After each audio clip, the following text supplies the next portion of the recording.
Hola, ¿qué tal? Buenas noches, buenas tardes o buenos días. Vamos a continuar con el tercer video sobre Piaget.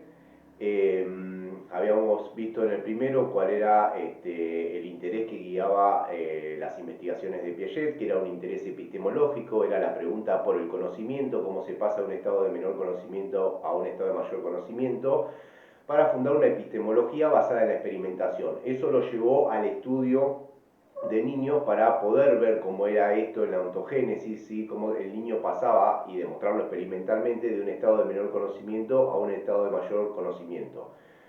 Para eso, como lo vimos en el segundo video, tuvo que desarrollar un método, ¿sí? Porque los métodos que había en ese entonces no le servía para los fines que él quería, que eran fines más explicativos de cómo se construía la inteligencia.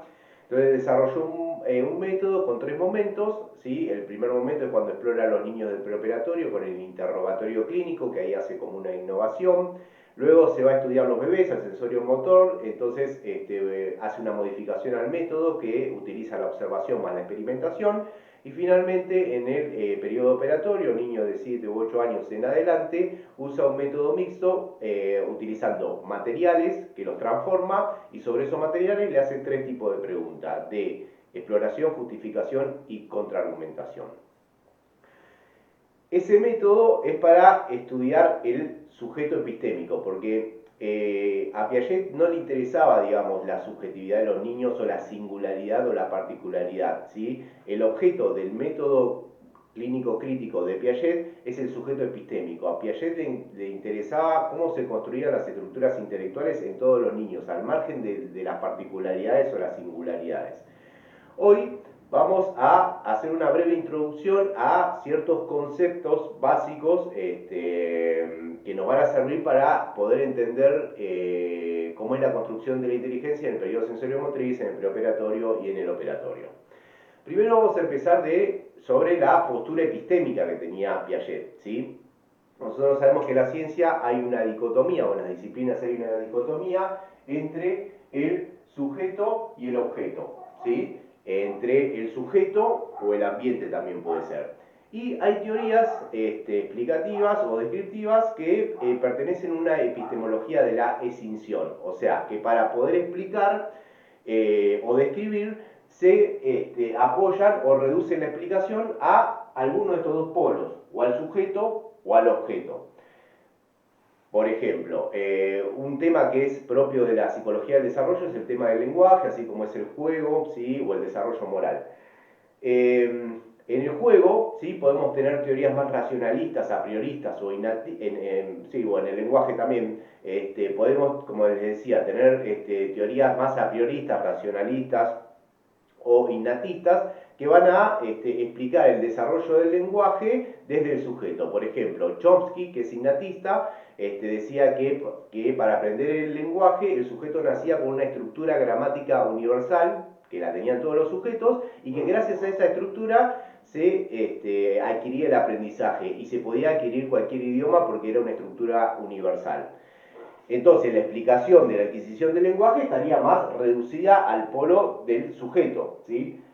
Contrariamente, en teorías más ambientalistas como el conductismo, va a ser la explicación del lenguaje, va a ser al revés, va a reducir la explicación al ambiente, va a decir no hay ninguna estructura, es producto de un proceso, de una génesis, y que depende del ambiente, ¿sí? Porque el sujeto es una tabula rasa, y sometido al ambiente por medio del condicionamiento, por medio de los refuerzos, por medio de la imitación, va adquiriendo el lenguaje, ¿sí? Son teorías que reducen la explicación a uno de los dos polos, como les decía. En el caso de Piaget, como de Vygotsky o de Freud, con las series complementarias, son autores que logran superar esta dicotomía, no caen en la reducción a uno de los dos polos, sino que logran integrar en la explicación ambos, el sujeto y el objeto. Establece una relación dialéctica entre ellos, ¿sí? Pensemos que la dialéctica es un sistema de pensamiento que va de la tesis a la antítesis, de la afirmación a la negación, y luego hace una síntesis con eso.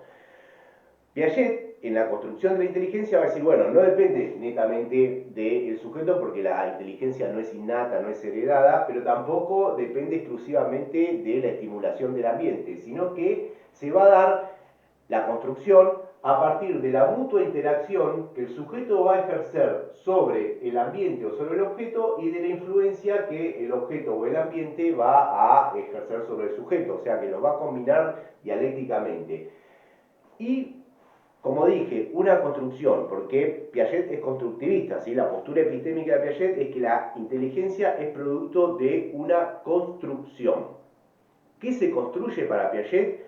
Se construyen estructuras intelectuales. Hay una progresiva construcción de estructuras intelectuales.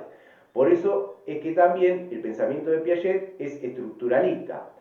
Tal vez a diferencia de otros estructuralistas que piensan que las estructuras son a priori o son innatas, para Piaget va a decir no, no son a priori las estructuras, sino que son producto de una construcción, ¿sí? Hay un proceso de construcción que es la génesis que va a desembocar en una estructura, ¿sí? A su vez, después, eso va a ser la base para un salto cualitativo en el desarrollo, en donde se produzca otra génesis, otro proceso de construcción que desemboque en la construcción de otra estructura, que va a contener a la estructura anterior, ¿sí? O sea, cada logro, cada estructura es la base para que se construyan estructuras posteriores, ¿sí? A diferencia tal vez del racionalismo, que es estructura sin génesis, y del ambientalismo o del conductismo, que es génesis sin estructura, la teoría de Piaget es génesis con estructura. Por eso él habla de una epistemología genética o una psicología genética, se refiere a esto, digamos, a la cuestión de la génesis en la construcción, ¿sí? Entonces tenemos que en relación a la postura es epistemología, perdón, es constructivista, ¿sí? Es estructuralista y vamos ahora a algunos conceptos fundamentales. Un concepto fundamental en Piaget es el concepto de acción. ¿Por qué? Porque el sujeto, para Piaget, no es una tabula rasa, no es un sujeto pasivo, ¿sí? O no es un sujeto que está determinado por estructuras a priori, sino que es un sujeto activo y el conocimiento se logra mediante la acción, ¿sí? El sujeto conoce mediante la acción, ¿sí? Y hay diferentes tipos de acción. La acción puede ser una acción física, ¿sí? O puede ser el pensamiento también, porque para Piaget el pensamiento también es acción. Nosotros conocemos mediante el pensamiento, y el pensamiento es una acción, pero interiorizada, ¿sí? Al principio el niño va a conocer mediante el mundo real, mediante la acción física, ¿sí? Después, cuando adquiere el conocimiento, además de la acción física, va a ir conociendo a partir del pensamiento. Por ejemplo, no sé, ustedes imaginen que vienen del planeta Marte, ¿sí? No conocen este mundo y hablamos el mismo idioma y ven que yo tengo esto, ¿no? Que es un borrador. Y ustedes nunca vieron un borrador. ¿Qué es lo primero que hacen? Lo agarran, ¿sí? Lo agarran, lo tocan, ¿sí? Lo huelen capaz, ¿sí? ¿Qué están haciendo ahí? Están conociendo un objeto mediante la manipulación, mediante la acción física, ¿sí? O por ejemplo, no sé, si no entienden nada de autos o de motores, y les pasa un día que se les para el auto o se les para la moto y no conocen nada. Bueno, antes que venga el auxilio de llamar a alguien, seguramente van a levantar el capó y van a ver, van a tocar, ¿sí? Porque es la forma de conocer, se conoce mediante la acción, ¿sí? Bien, un concepto o una serie de conceptos que están ligados a la acción son el concepto de esquema, ¿sí? Que el esquema o los esquemas son organizaciones cognitivas que permiten incorporar datos, ¿sí? U objetos.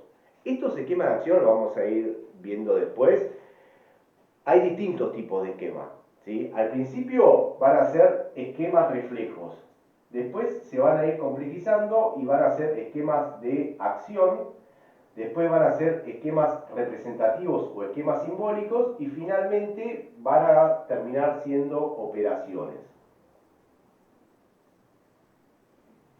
¿sí? Al principio, lo vamos a ver en el sensorio, el sujeto nace con reflejos, que es lo único que trae, va a decir Piaget. Bueno, esos son esquemas reflejos que son parte de la herencia, ¿sí? Lo que nosotros traemos de fábrica. Después, esos esquemas reflejos, algunos de ellos se van a complejizar y se van a hacer hábitos, se van a hacer acciones voluntarias. Entonces van a pasar de ser esquemas reflejos a esquemas de acciones, y después cuando aparezca la representación o el pensamiento, esos esquemas de acción, que son acciones que se realizan sobre los objetos, se van a interiorizar y van a dar lugar a los conceptos, ¿sí? Que son esquemas de acción que son interiorizadas. Dos también conceptos ligados al esquema, ¿sí? Son la asimilación y la acomodación, ¿sí? Vamos a poner acá asimilación y acomodación. La asimilación y la acomodación son dos mecanismos que funcionan de forma complementaria, ¿sí?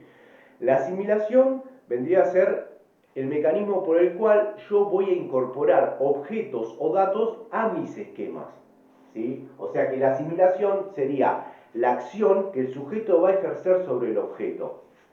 Y la acomodación es la modificación que tiene que hacer el esquema para que ingrese el objeto. O sea, el objeto nos va a modificar también, ¿sí? Entonces la acomodación tiene que ver con el grado de ajuste hacia los datos o los objetos, ¿sí? Cómo se va a modificar y ajustar ese esquema o otros esquemas a los objetos. O sea que la asimilación sería la acción que el sujeto ejerce sobre el objeto, y la acomodación, la acción que el objeto ejerce sobre el sujeto. Y volvemos a lo que estaba diciendo al comienzo, ¿sí? Para Piaget, la construcción de la inteligencia se va a dar a partir de la interacción entre el sujeto y el objeto, o el sujeto y el ambiente. Entonces, la acción que el sujeto va a hacer sobre el objeto va a ser la asimilación. Y la acción del objeto, del ambiente sobre el sujeto, va a ser la acomodación. Otros conceptos importantes en Piaget son las invariantes funcionales, que son dos. En el desarrollo, ¿sí?, tenemos cambios, pero también tenemos cuestiones que se mantienen invariantes a lo largo del desarrollo. Una es la adaptación, va a decir Piaget. Toda conducta tiende hacia la adaptación. ¿Y cuándo se logra la adaptación? Cuando hay un equilibrio entre estos dos mecanismos, entre la asimilación y la acomodación. Cuando hay un equilibrio, hay una conducta adaptada, ¿sí? Porque la acomodación tiene que ver con el grado de ajuste y adaptación.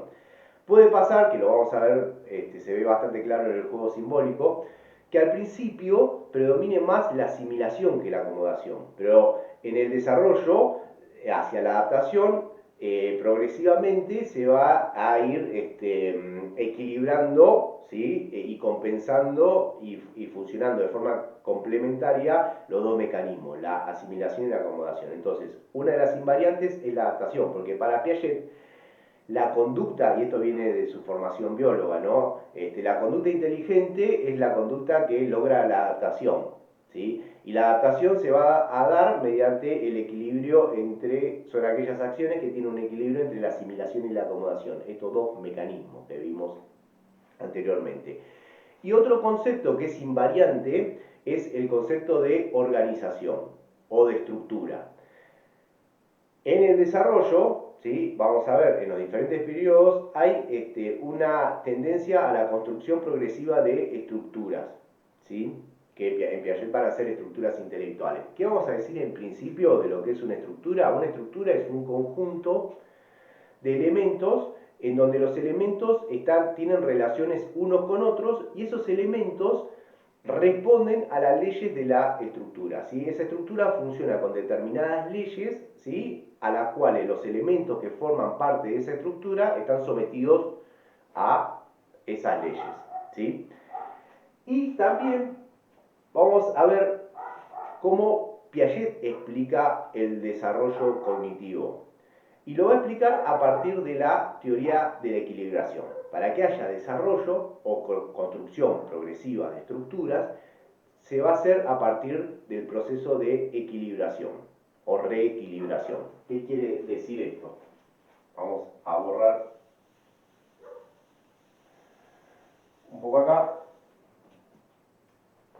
Para Piaget va a decir, bueno, hay un proceso que va de la equilibración, desequilibrio y reequilibración, ¿sí? A partir de un obstáculo, ¿sí? O una perturbación, se produce una desequilibración y hay que incorporar esa perturbación para volver a restablecer el equilibrio. Pero ese equilibrio va a ser un equilibrio mayorante, va a ser un equilibrio superador. Es medio abstracto esto, pero vamos a pensarlo con un ejemplo, ¿sí? Nosotros tenemos esquemas, ¿sí? Vamos a poner que esto es un esquema, ¿sí? Dentro de este esquema vamos a ir asimilando, ¿sí? Objetos, ¿sí? Vamos a ir asimilando y acomodando objetos y reajustando nuestro esquema al objeto, ¿sí? ¿Qué pasa? Que los esquemas tienen un cierto grado de equilibrio, pero a veces se encuentran con un obstáculo que le genera una perturbación y esa perturbación rompe el equilibrio del esquema. Entonces obliga a que el sujeto tenga que hacer todo un trabajo de asimilación y acomodación para poder incorporar ese objeto y volver a restablecer el equilibrio. Pero una vez que logre restablecer el equilibrio con ese objeto que lo perturbó, que lo desequilibró, va a ser no va a ser el mismo equilibrio que tenía antes, va a ser, como le decía anteriormente, un equilibrio superador, un equilibrio mayorante, porque el sujeto ya adquirió un dato más o una experiencia más que hace que se enriquezca más el esquema, ¿sí? Piensen, como les decía en el comienzo, Piaget es biólogo, ¿sí? Esto lo saca de la asimilación, la acomodación, lo saca de la biología. Piensen ustedes en la nutrición, ¿sí? La nutrición es esto, digamos. Nosotros tenemos un esquema que es el aparato digestivo y tenemos un objeto que es el alimento y con eso tenemos que asimilar y acomodar ese objeto, ¿sí? O pensémoslo con un ejemplo más del lado más abstracto o más del lado del pensamiento. Todo esto que acabamos de decir, esquema, asimilación, acomodación, equilibración, desequilibrio y reequilibración. Ustedes ahora están leyendo a Piaget. Y ustedes ya vienen con un esquema cognitivo, porque ya cursaron algunas materias como introducción a la psicología, metodología, epistemología. Entonces fueron armando un esquema en donde les sirve de base como para incorporar este nuevo elemento que los perturba, no, espero que no emocionalmente, sino intelectualmente, que es Piaget, ¿sí? Que es un elemento que ustedes tienen que incorporar. Entonces, su esquema cognitivo entra en desequilibrio, porque ustedes empiezan a leer a Piaget y van a encontrar como un montón de conceptos, todo esto que venimos desarrollando, los periodos, uno un poco se marea y entra en desequilibrio y tiene que hacer todo un trabajo como para poder digerirlo o asimilarlo a Piaget. Entonces, ante esa perturbación, de ese desequilibrio que ustedes tienen de su esquema cognitivo, tienen que asimilar y acomodar a Piaget. ¿Cómo lo van a hacer esto? Bueno, la asimilación decíamos que era el mecanismo que el sujeto ejerce sobre el objeto para incorporar el dato. Bueno, ¿ustedes cómo lo van a asimilar a Piaget? Y bueno, tal vez si tienen mala suerte viendo este video, pero también leyendo los textos de Piaget, obviamente leyendo, ¿sí? Una, dos, tres veces, subrayando el texto, sacando las ideas principales, haciendo un resumen, juntándose en grupos de estudio, hablando con otros compañeros, vos que entendiste, bueno, ahí están ejerciendo todo un trabajo de asimilación de ese dato o de Piaget que los tiene en desequilibrio, ¿sí? Una vez que logren asimilarlo, complementariamente se va a ir dando el mecanismo de la acomodación, en donde su esquema cognitivo se va a enriquecer, se va a ampliar, se va a modificar y se va a ajustar a la teoría de Piaget. Entonces, una vez que ustedes aprendan Piaget, su esquema cognitivo va a volver a un equilibrio, pero va a ser un equilibrio superador. Por eso decimos mayorante. ¿Por qué? Porque ustedes seguramente después que entiendan la teoría de Piaget van a ver el mundo o no sé si el mundo, pero cuando vean un niño lo van a ver de forma diferente, van a ver un montón de cosas que antes no la veían. Entonces por eso el equilibrio va a ser superador, el equilibrio va a ser mayorante.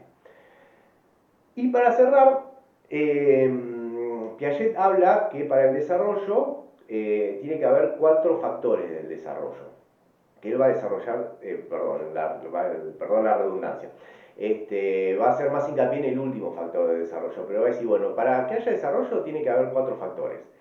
El primer factor es la maduración, ¿sí? Para que haya desarrollo tiene que haber maduración, lo biológico, lo orgánico, si no sería imposible. Es necesario, pero no es suficiente. También está el factor que surge de la experiencia, ¿sí? Que esto sería como más conductista, ¿sí? O sea, este factor de aprendizaje o factor de desarrollo surge a partir de la experiencia y de la acción sobre los objetos. Después está la interacción social, ¿sí? El conocimiento que surge a partir de las interacciones sociales con los otros, con los adultos, en la escuela. Y después el último factor es el de las construcciones lógico-matemáticas, que tienen que ver con lo que más desarrolló Piaget, con esta construcción progresiva de estructuras que va realizando el niño, también interactuando con otros factores del desarrollo. Bueno, hasta acá. Si les parece, quieren seguir, que haga sobre el sensorio motor, por favor pónganlo en los comentarios. Estaría buenísimo porque, como les digo, es un feedback, o sea, no cuesta nada, ¿sí? Poner un like, un dislike, hacer un comentario, inclusive críticas constructivas, cosas a modificar que tendría que hacer yo. Bueno, pero si quieren que sigamos y que veamos sensorio, preoperatorio, por favor déjenlo en los comentarios. Desde ya, muchísimas gracias y nos estamos viendo.